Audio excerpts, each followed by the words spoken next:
આરોગ્યની સુવિધા માટે આપણે બધા સૌ સાથે મળીને પેટા આરોગ્ય કેન્દ્ર એટલે સબ સેન્ટર પણ કહીએ, પેટા આરોગ્ય કેન્દ્ર પણ કહીએ, એના નવા મકાનના ખાતમુહૂર્તમાં આપણી આરોગ્યની સુવિધા માટે આપણે બધા સૌ સાથે મળીને પેટા આરોગ્ય કેન્દ્ર એટલે સબ સેન્ટર પણ કહીએ, પેટા આરોગ્ય કેન્દ્ર પણ કહીએ, એના નવા મકાનના ખાતમુહૂર્તમાં આપણી સૌની વચ્ચે ઉપસ્થિત આપણા જિલ્લાના મુખ્ય અધિકારી અને એમની સાથે જ્યારે બ્લોક હેલ્થ ઓફિસર તરીકે કવાંટ ખાતે ફરજ બજાવતા હતા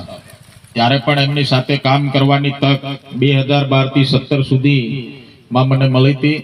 એવા આપણા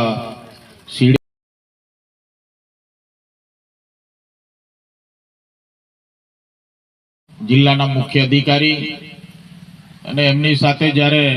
બ્લોક હેલ્થ ઓફિસર તરીકે કવાંટ ખાતે ફરજ બજાવતા હતા ત્યારે પણ એમની સાથે કામ કરવાની તક 2012 થી 17 સુધીમાં મને મળી હતી. એવા આપણા